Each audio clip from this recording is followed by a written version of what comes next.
السلام علیکم دوستانو. هر سړی غواړي چې ما لایو ایشیا کپ چې دا ما لایو وکته. اوس ایشیا کپ په لایو چې دا به څنګه ګورو دوستانو؟ هغه موږ اکثر په فیسبوک باندې راوړو، په فیسبوک هغه ډیر زیات په ګرانه باندې کتلی شي، یا د نور اپلیکیشنز موږ په هغه باندې راوړو، نه په هغه باندې بیا هغه لایو چې هغه باندې مکه کټ شي. اوس د تاسو په درې داسې اپلیکیشن دوستانو هغه به تاسو ته مخې ته کوم چې په هغه باندې مې چې دی بالکل تاسو فری اف کاسٹ صرف د ام بي په ذریعہ باندې هغه کتی شي بالکل صفا سوترا. نو دوستانو که چې تاسو په فیسبوک باندې میچ ګورئ، په فیسبوک باندې چې کله سړی لینک ورکي یا لکه لایو کرکټ ورکي یا لایو ایشیا کپ ورکي، نو هغه چې کله راواله نو کله پکې راوالي چې لینک پر کلیک کرے ورنه سکرین ایسا رهේगा، او کله چې نو په هغه کې داسې چلو شي چې هغه لایو چې دی هغه پنی مکه کټ شي.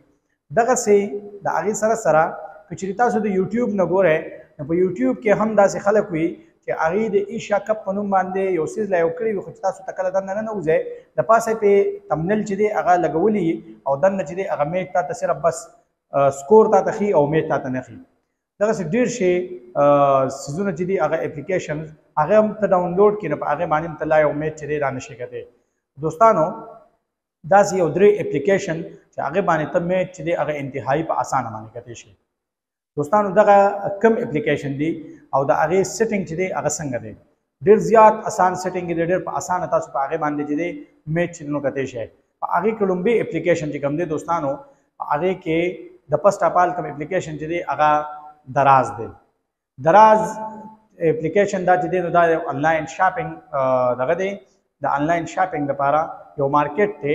خو په دغه کې کله چې د پاکستان میچونه هغه بالکل مونږ ته چې نو لایو دغه ځای نه چې دی هغه خي، نو هغه کله چې تاسو په لایو باندې لایو میچ باندې کلیک کړئ نو هغه میچونه مونږ ته خي. دغه سره دویم نمبر باندې تماشا اپ دی، او په تماشا اپ کې بیا هم کله کله مسلې راتلی شي. څه مسلې پکې راځي؟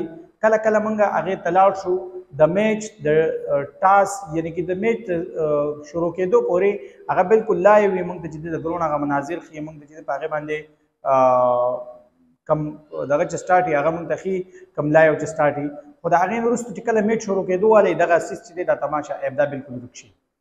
دوستانو بل اپلیکیشن چې دی هغه انتهایی آسان دی، اے آر وائی زپ ته وي، دا د اے آر وائی حصه ده.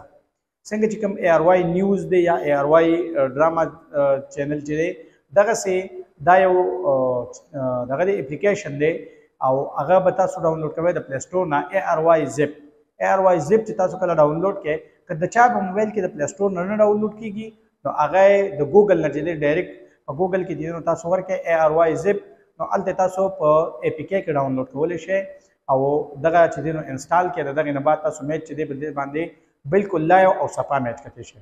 دوستانو دا نننی یو شارټ غوندې کلیپ و، د نیکسټ ویډیوز پورې ما مشتاق خان دنیرا کې اجازت، الله پامان.